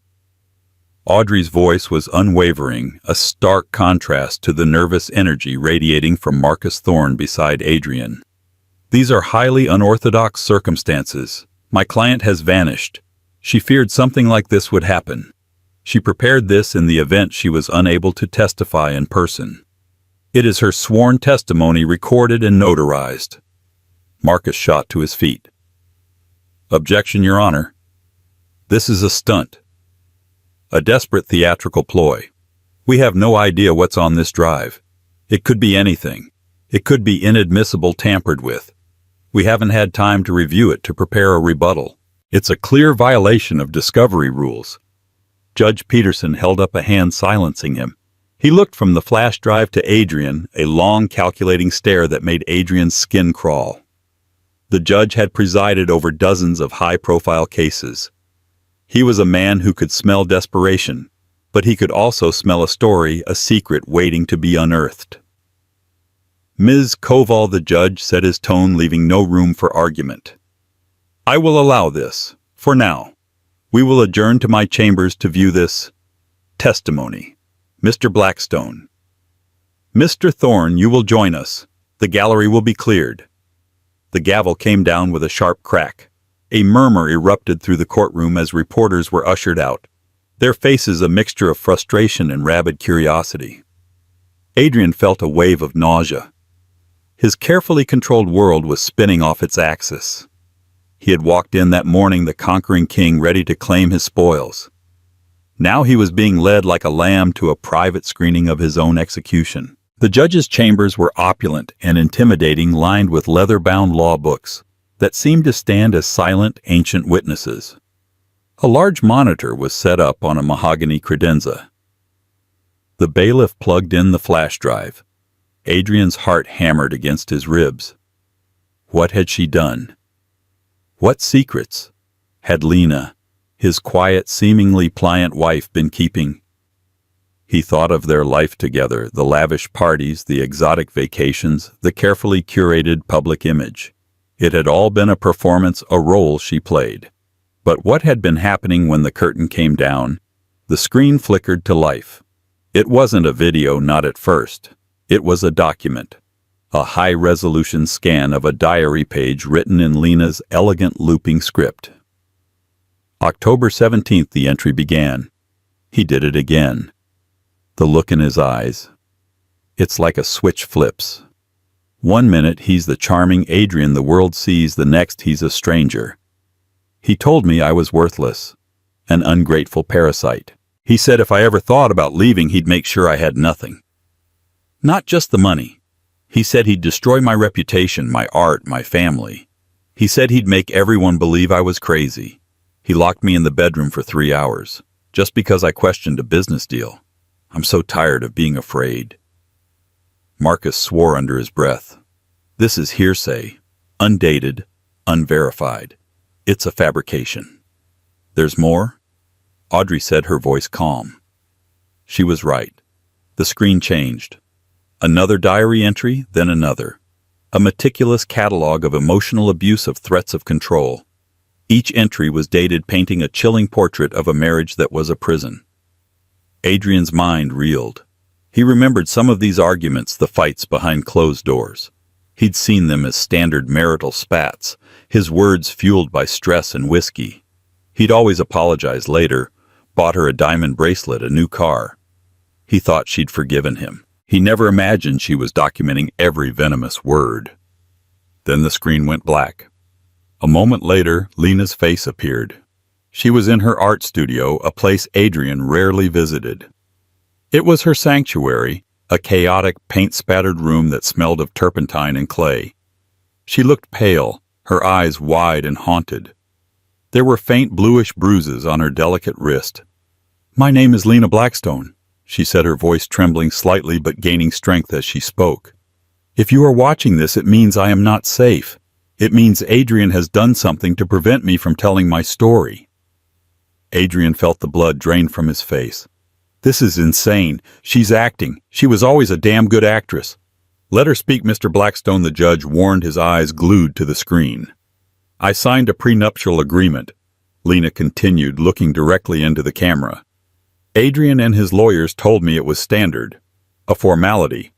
I was young. I was in love. I didn't understand the language, the clauses that stripped me of any rights, any voice. I didn't realize I was signing my life away. The video cut to a new file. An audio recording. Adrian's own voice, low and menacing, filled the room. You think you can walk away from this from me? His recorded voice snarled. It was from a fight they'd had a month ago after she'd first served him with divorce papers. He'd been drinking. He hadn't known she was recording. You are nothing without me. I made you. I can unmake you just as easily. You will walk out of here with nothing, Lena. Do you understand me? Nothing. I will drag your name through the mud until no gallery in this city will even look at your pathetic little paintings. Marcus Thorne sank into a leather chair, his face ashen. This was a disaster, a Category 5 hurricane of a disaster. The video returned to Lena. Tears were streaming down her face, now silent and heartbreaking. He thinks he controls everything. The money, the courts, the media. But he doesn't control the truth. And the truth is, I'm not just afraid for my financial future. I'm afraid for my life. She held up a photograph to the camera. It was a picture of a man Adrian had never seen before. He was handsome with a kind smile and warm eyes. This is Michael Renner. He was a private investigator. I hired him 3 months ago. Not to find dirt on Adrian for the divorce, but to find a way out, a way to disappear safely. The camera zoomed in on the photo. 2 weeks ago, Lena's voice cracked with a sob. Michael was killed. A hit and run. The police said it was a tragic accident, but I know it wasn't. He had found something. Something Adrian is desperate to keep hidden. Something far worse than corporate fraud or infidelity. She took a shaky breath. I don't know what it is. Michael was supposed to tell me the day he was killed. He told me he had proof. All I have is this. She held up a small tarnished key. It was old-fashioned, ornate. It was in the last package he sent me. There was no note, just the key. I don't know what it opens, but I know Adrian is terrified of it. The day after Michael died, Adrian tore my studio apart, screaming, asking where it was. He didn't know I had it. The video ended. The screen went black, plunging the room back into a stunned, heavy silence. Judge Peterson slowly turned his gaze from the monitor to Adrian. The skepticism was gone, replaced by a cold, hard fury. Mr. Blackstone, he said, his voice dangerously quiet. You have some explaining to do. Adrian couldn't speak. His mind was a maelstrom of confusion and rising panic. A private investigator, a hit and run, a key. This was a nightmare spiraling into a dimension of darkness he couldn't comprehend. He had come here to finalize a divorce, to celebrate his freedom. Now he was sitting in a judge's chambers, a suspected murderer. Audrey Koval finally broke the silence. She looked not at the judge, but directly at Adrian, her eyes like chips of ice. My client's testimony is not finished. Your Honor, she said. That was merely the introduction. The rest of the drive contains the files Michael Renner recovered before he was killed. It's encrypted. We haven't been able to open it. She paused, delivering the final devastating blow. But the key to the encryption isn't a password. According to the notes my client left me, it's a location, a place. And we believe Adrian Blackstone is the only other person who knows where it is. The walk from the judge's chambers back to the courtroom and then out into the media circus was a blur. The world had tilted on its axis, the ground beneath Adrian's feet feeling unstable and treacherous. The judge's final words echoed in his ears. This hearing is postponed indefinitely. Mr. Blackstone, I advise you not to leave the state. A formal investigation is being opened into the death of Michael Renner and into the disappearance of your wife. The words were a death sentence to his reputation, a cloud of suspicion that would follow him everywhere. He was no longer just a billionaire in a messy divorce. He was a person of interest. The flashbulbs of the reporters' cameras felt like tiny explosions, blinding and disorienting. Marcus shielded him, muttering, "No comment, no comment," as they pushed their way to the Blacktown car waiting at the curb. Adrian's face was a mask of stone, but inside his mind was a chaotic storm. "What the hell was that, Marcus?" Adrian finally exploded, his voice raw as the car pulled into traffic. "An investigator. A hit and run. A key. This is a work of fiction. She's framing me." Marcus Thorne, usually so composed, was sweating profusely, his face pale and clammy. "Adrian, I've never seen a judge turn like that. The video, the audio, it's damning. We need to get ahead of this. We need a strategy. Strategy. My wife has vanished and her lawyer is accusing me of murder on the 6 o'clock news." "What strategy is there?" Adrian roared, slamming his fist on the plush leather seat. "First," Marcus said, taking a deep breath, trying to regain some semblance of control, "we need to find Lena. If we can prove she's alive and well, that she's pulling a stunt, this whole thing falls apart." "And how do we do that?" Adrian shot back. "Call every spa in Illinois. She could be anywhere. I'll hire the best private investigators in the country. Not the thugs you use to dig up dirt on business rivals, Adrian. Real professionals. We'll find her." Adrian leaned his head back, closing his eyes. The image of Lena's bruised wrist on the video screen was burned into his memory. Had he done that? He couldn't remember. Their fights often dissolved into a haze of anger and alcohol. He'd grab her arm sometimes to stop her from walking away, but he'd never. He wouldn't. Would he? The uncertainty was a poison seeping into the cracks of his self-assurance. And the man, Michael Renner. The name meant nothing to him. He prided himself on knowing everything, on having a file on anyone who could ever be a threat. A private investigator hired by his own wife, operating under his nose for months. It was a violation, an infiltration of his sovereign world that was almost as shocking as the accusation of murder. And the key, Marcus prodded gently. The encryption. Lena's lawyer, this Audrey Koval, claims you know the location. What does that mean? It means she's a liar. Adrian snapped, his eyes flying open. I have no idea what she's talking about. A key. A location. It's nonsense. A wild goose chase to make me look guilty. But even as he said it, his mind was racing, sifting through years of memories of shared moments with Lena. Anniversaries, birthdays, trips. Was there a place? A secret spot only they knew. Their first date was at a small Italian restaurant now closed.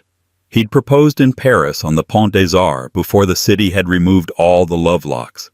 He'd bought her a cottage in Lake Geneva, a place she claimed to love but rarely visited.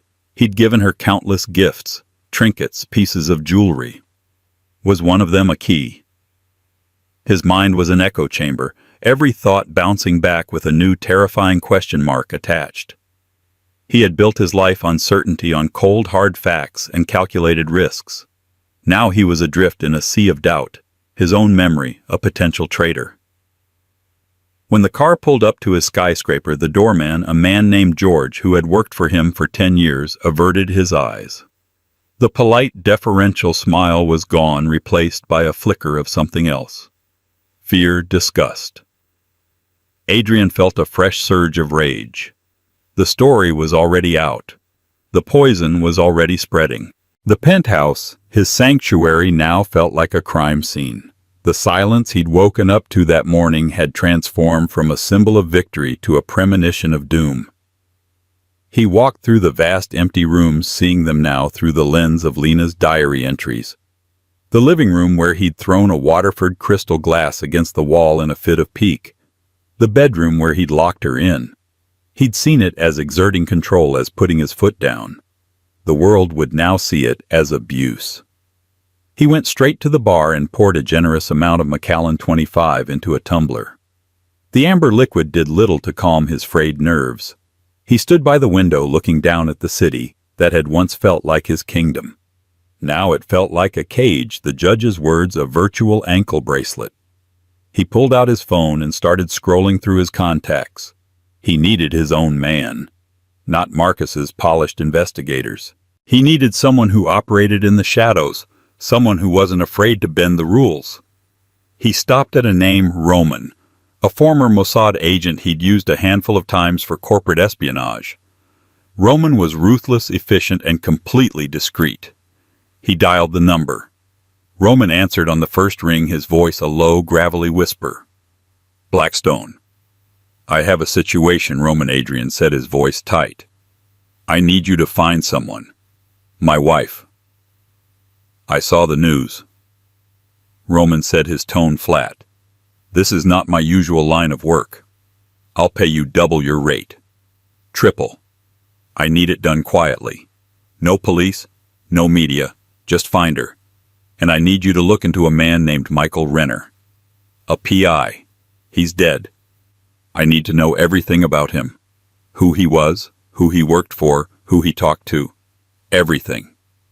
There was a pause on the other end of the line. "The police will be looking at you hard, Blackstone. Are you sure you want me digging around?" "I'm sure," Adrian said. "Someone is setting me up, Roman.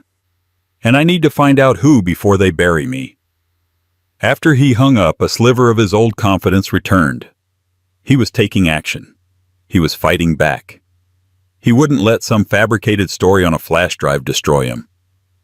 He walked over to Lena's art studio, a room he'd always despised. It was a mess of canvases, paints, and clay. He'd always seen her art as a silly hobby, a way for her to pass the time while he was out conquering the world. Now he looked at it differently. Had she been leaving clues in her work messages he'd been too arrogant to see? He ran his hand over a half-finished sculpture, a contorted figure of a woman trapped in a cage of twisted metal. He'd always thought it was abstract, pretentious nonsense. Now it felt like a confession. His eyes scanned the room, searching for anything out of place. He wasn't sure what he was looking for. A hidden safe, a loose floorboard, a clue to the location Audrey Koval had mentioned. He felt a growing sense of desperation. He was a stranger in his own home, a detective in the mystery of his own life. He pulled books off shelves, opened drawers, looked under furniture. Nothing. Just the chaotic detritus of his wife's creative life. Then he saw it. Tucked away on a high shelf, almost hidden behind a stack of art history books, was a small wooden box. It wasn't one he recognized. It was simple, unadorned. His heart quickened. He reached for it, his fingers brushing away a layer of dust. He opened the lid. Inside, nestled on a bed of black velvet, was not a key, but a single folded piece of paper. It was a map. A hand-drawn, amateurish map of a place he hadn't thought about in 20 years. A place from a life he had buried long ago. The location wasn't a secret spot from their marriage. It was a place from his childhood. A derelict old observatory on a hill overlooking the steel town he clawed his way out of. A place he'd never told Lena about. The blood in his veins turned to ice.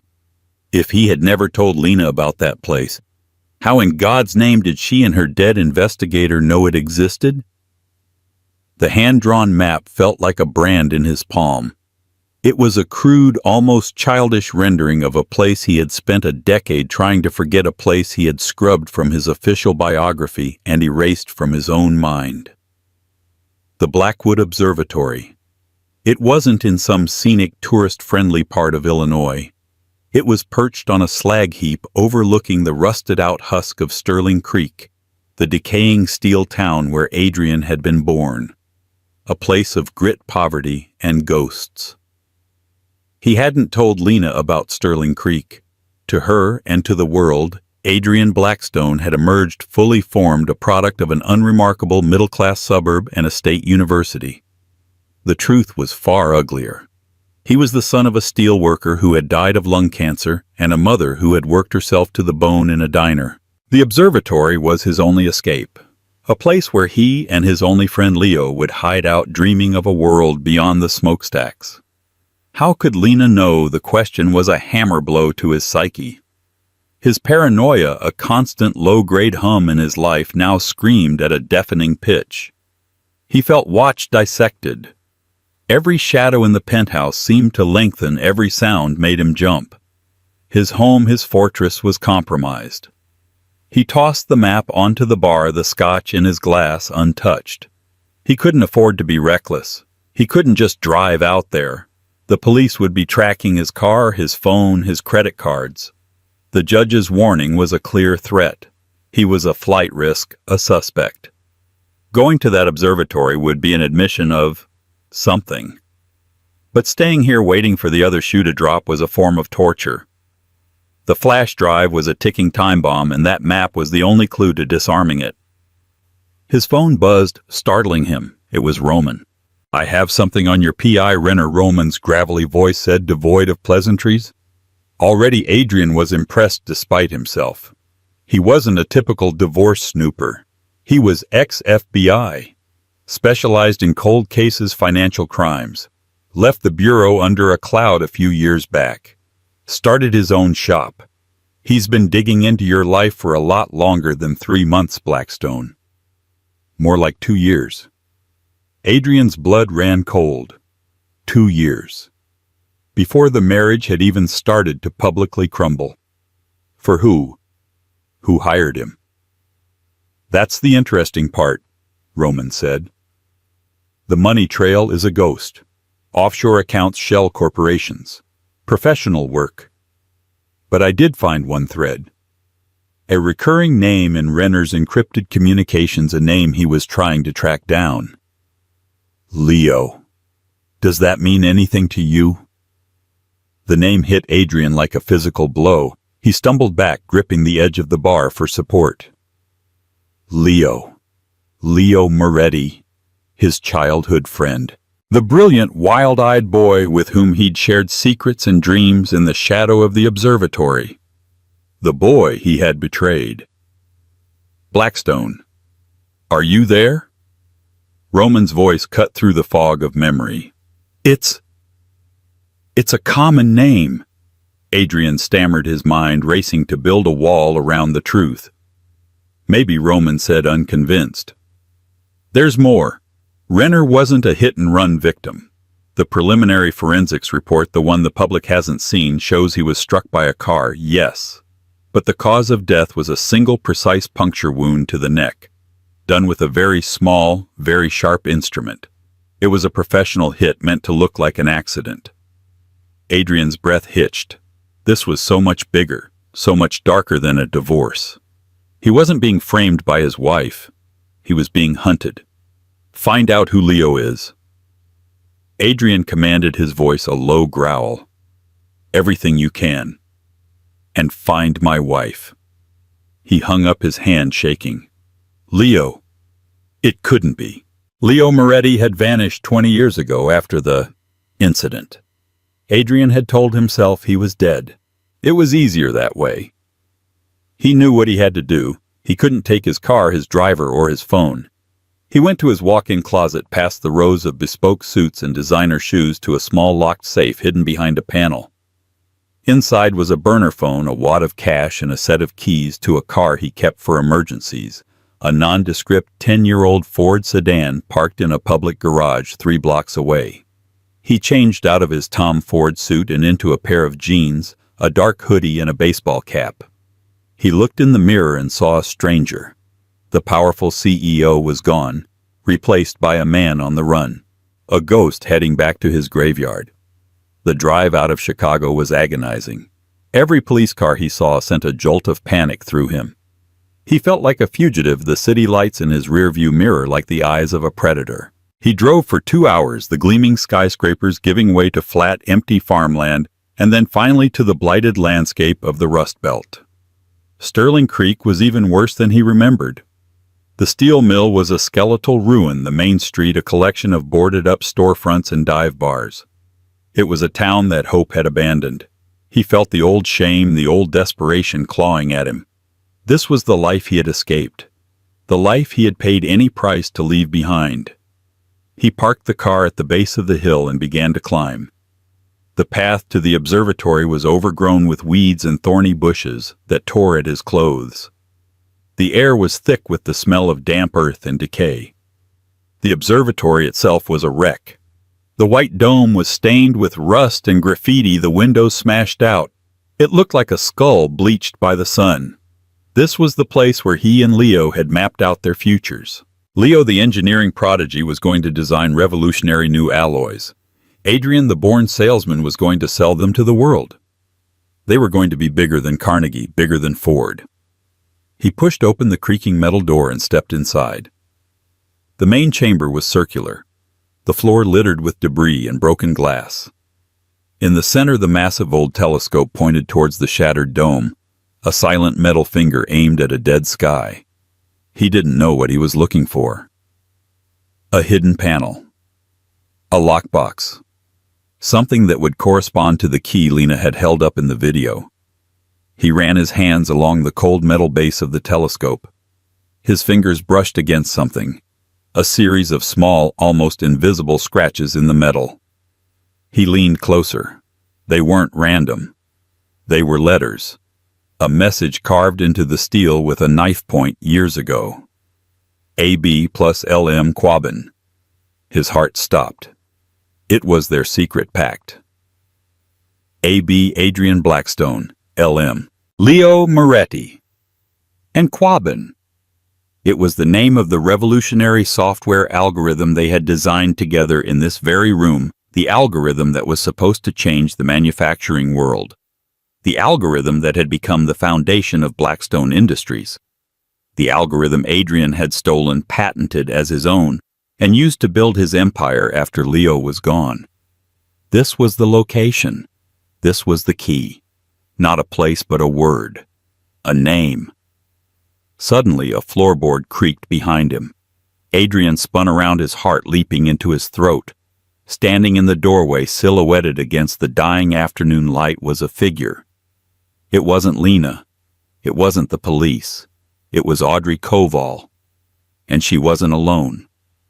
Two large, grim-faced men stood on either side of her. "I had a feeling you'd end up here," Mr. Blackstone, Audrey said, her voice cool and sharp. She took a step into the room, her expression unreadable. "It seems all roads for you eventually lead back to the scene of the crime." The sight of Audrey Koval in this place, this forgotten sanctuary of his youth, was a profound violation. It was as if a character from a nightmare had stepped into his last remaining safe space. The two men with her were not cops. They were professionals, their stillness and alertness a silent testament to their capabilities. Adrian was trapped. "What is this?" he demanded, his voice hoarse. He tried to project an aura of command, but it felt hollow, a cheap imitation of the power he once wielded. "Are you stalking me?" "Let's call it proactive legal work," Audrey replied, taking another step into the crumbling chamber. Her eyes darted to the inscription on the telescope base, then back to him. A flicker of understanding or perhaps confirmation crossed her face. "My client's testimony mentioned a key. We deduced it wasn't a physical object. Renner's notes suggested it was a piece of information, a password linked to your past. A past you've worked very hard to bury. It didn't take long to find records of a brilliant young man named Leo Moretti, your former partner who conveniently disappeared right before you filed the patents for the Quabbin software. Every word was a nail in his coffin. The carefully constructed edifice of his life was being dismantled brick by brick before his very eyes. Leo is dead." Adrian said the words, tasting like ash in his mouth. It was a lie he had told himself so many times it had almost become truth. Is he? Audrey's question hung in the dusty air. Or is that just what you needed to believe? The official story was that he ran off a troubled kid from a broken home. But there was no body, no note, just a convenient disappearance that left you with a billion-dollar algorithm. "This is insane," Adrian scoffed, a desperate bravado his only defense. "You're a divorce lawyer, Koval, not a conspiracy theorist." "What do you want?" "I want justice for my client," she said, her voice hardening. and for Michael Renner, and for Leo Moretti. She held up a small encrypted hard drive far more advanced than the simple flash drive she'd presented in court. This is the rest of Renner's research. Everything he found. We have the drive. Thanks to you, we now have the password. She gestured to one of the men who produced a ruggedized laptop. He set it on a dusty crate, his movements economical and precise. Audrey took the hard drive. Quabbin, she said, her eyes locked on Adrian's as she typed the word. The screen, which had shown a complex encryption wall, suddenly dissolved. A file directory appeared. It was a labyrinth of folders, each with a damning title: Blackstone Industries, Seed Funding Fraud, Patent Application, Forged Documents, Moretti, Witness Tampering Files, Sterling Creek PD, Payoff Records. Adrian felt the floor give way beneath him. This was it. This was the apocalypse he had been running from his entire life. It wasn't just about the stolen algorithm. It was about the cover-up, the bribes, the threats, the entire corrupt foundation upon which he had built his kingdom. Renner was very thorough, Audrey said, her voice almost gentle, which was somehow more terrifying. He found the original code on servers you thought were wiped 20 years ago. He found the retired cops you paid off to make Leo's disappearance a non-issue. He found the forged signatures on the patent documents. She clicked on another folder. Lena Blackstone, psychological profile. He even figured you out, Adrian, she said. Your patterns, your pressure points. He understood that you needed to control everything to own everything, including your wife. He knew that if the pressure was applied in the right way, you would crack, that your own paranoia and guilt would lead you right back here. So, Lena, she was part of this from the start. The question was a raw whisper. The thought of their entire marriage being a sham, a long con, was a unique kind of agony. No, Audrey said, and for the first time a hint of something other than icy resolve entered her voice. Lena was your victim. She married you because she thought you were the man you pretended to be. It was only when she tried to leave that she realized she was in a cage. Renner approached her. He showed her a small piece of what he had enough to prove that you were a dangerous man. He offered her a way out, a way to protect herself. She agreed to help. She recorded your threats, documented your abuse. She played the part of the frightened, disappearing wife perfectly. The clicking of the laptop keys stopped. The man turned the screen towards Adrian. A video file was playing. It was a deposition. A man thin and pale with haunted, intelligent eyes that were eerily familiar was speaking to the camera. It was Leo Moretti. He looked older, broken, but he was alive. He told me to run! Leo's voice rasped from the laptop speakers. Adrian said his investors were sharks, that they'd found out I was underage when we started the company and that they were going to have me arrested, put me in the system. He said he'd hide me. He gave me cash, told me to disappear for a year or two until he could fix things. I was a kid. I was scared. I trusted him. Leo looked down, his voice choked with a 20-year-old pain. I waited. I kept moving, living in the shadows. But he never called. The money ran out. And then I saw it. A magazine cover. Adrian Blackstone, Tech Titan. He hadn't just stolen our idea. He'd stolen my life. And he'd erased me from it. Adrian could barely breathe. The air in the observatory was thick with the ghosts of his past. And now the living ghost on the screen was signing his death warrant. Where is she? Adrian asked, his voice flat. Where is Lena? Audrey shook her head. She's safe. Somewhere you will never find her. She gave us what we needed to expose you. That was the deal. Suddenly the wail of sirens cut through the evening quiet, growing closer. Red and blue lights flashed against the shattered windows of the dome, painting the room in strobing colors of judgment. The police. Of course. Audrey hadn't come here to confront him. She had come to corner him, to make sure he was here when the law arrived. She had orchestrated the entire thing using his own history as a weapon against him. You won't get away with this. Adrian snarled, a cornered animal lashing out. Audrey Koval allowed herself a small, cold smile. She gestured to the laptop, to the face of Leo Moretti, to the ruins of the observatory around them. "Mr. Blackstone," she said as the first police officers burst through the door, weapons drawn. "I believe you'll find that I already have." The arrest was a quiet, humiliating affair. Adrian stood motionless by the old telescope, a monument to his own treachery, as the officers cuffed him. The cold metal on his wrists felt like the final definitive lock on the gilded cage he had built for himself. As they led him out, he caught Audrey Koval's eye. There was no triumph in her expression, only a profound, weary finality. She had been a surgeon excising a cancer. He was the disease. The journey back to Chicago was a blur.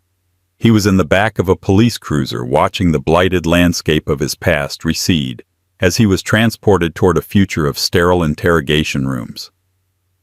Marcus Thorne was waiting at the station, his face a mask of controlled panic. "Adrian, don't say a word," he commanded, but Adrian had nothing to say. The truth in all its ugliness was on a hard drive, ready to be dissected by the authorities and splashed across every news outlet in the world. The initial interrogation was relentless. Detectives asked about Lena Michael Renner and Leo Moretti. Adrian remained silent, a stone wall of defiance, but he could feel the cracks spreading through him. The first major blow came from his own investigator Roman, who Marcus patched through on a supervised call. The hit on Renner was professional but sloppy. Roman's voice crackled. "They left a trace. It leads back to a holding company owned by your rival, Harrison Vance." Adrian's head snapped up. Vance, the CEO of Vanguard Tech, was a man he had battled for years. "Vance has been trying to acquire Blackstone Industries," Roman explained. "He must have been looking for leverage and stumbled onto the same trail Renner did. He found Leo Moretti. He couldn't risk Renner getting to the truth first. He needed to control the narrative. So he had Renner eliminated, planning to use the information to blackmail you into a sale." The interrogation resumed with a new line of questioning about corporate espionage. The case was no longer a domestic dispute turned deadly. It was a sprawling epic of corporate warfare. Days turned into a week. Adrian sat in a cell, the tailored suits replaced by a drab orange jumpsuit. His world had shrunk to a 6-by-9-foot concrete box. The board of directors had removed him as CEO, and Blackstone Industries' stock had plummeted. Harrison Vance, smelling blood, launched his hostile takeover bid. Adrian was ruined. One evening he had an unexpected visitor. When he sat down behind the plexiglass partition, the person on the other side was Lena. She looked different, her soft vulnerability replaced by a quiet strength. "Hello, Adrian," she said, her voice even. "Lena, He started, but the words died in his throat. What could he say? "I didn't come here for an apology," she said. "I came because I wanted you to see the real me, the person who escaped." She explained how Michael Renner had shown her the truth. The plan was just for her to disappear, using the threat of exposure to keep Adrian away. But then Michael was killed. I knew there was no running far enough. She leaned forward, her eyes locking onto his. "So I stopped being a pawn. I contacted Audrey. We knew about Vance. We knew he was a monster just like you. We decided we wouldn't let either of you win. We decided to burn it all to the ground." Adrian stared at her, the final piece of the puzzle clicking into place. She hadn't just been a participant. She had become a strategist. "We gave Leo's testimony to the press," she confirmed. "And we sent the rest of the drive anonymously to the SEC and the Department of Justice. It was the only way to make sure the truth came out." He looked at the woman he had tried to control. She had outplayed him. She had outplayed them all. The gilded cage was a pile of ash, and she was the one who had struck the match. The trial was a formality, a public execution of a man already dead. Armed with the hard drive, the prosecution dismantled Adrian's empire of lies. The most damning moment came when Leo Moretti testified. He spoke not with anger, but with a hollow sadness that recounted their shared dreams and Adrian's profound betrayal, captivating the jury. The fallout was immense. Adrian's rival Harrison Vance was also charged in connection to Michael Renner's murder, and the two titans of tech were linked forever in their mutual destruction. Adrian was found guilty on all counts, fraud, racketeering, obstruction, and sentenced to 25 years to life in federal prison. The number was so large it was simply an abstraction. He saw Lena one last time at his sentencing. Her expression was not one of victory, but of quiet closure. She had not set out to destroy him, but to correct a terrible wrong. Months later on the prison television, he saw the final result of her new freedom, the Leo Moretti Justice Initiative, a foundation funded by her divorce settlement. At the press conference, Lena stood smiling faintly, holding a painting of a ruined observatory under a sky full of emerging stars. Adrian Blackstone lived out his days in the gray, monotonous world of the penitentiary, his name a cautionary tale. His old life faded, leaving only one annual contact with the outside world. Every year on the anniversary of his sentencing, an unsigned postcard of a starry night would arrive. It wasn't a message of forgiveness or gloating. It was a silent reminder of the dreams he had stolen and the vast, empty darkness that was the price of his ambition. The silence of his cell was the true sound of the end. And there you have it, the complete twisted saga of Adrian and Lena Blackstone. A story that proves that the most dangerous secrets are the ones we keep from ourselves, and that sometimes the quietest person in the room is the one holding the match that will burn an empire to the ground.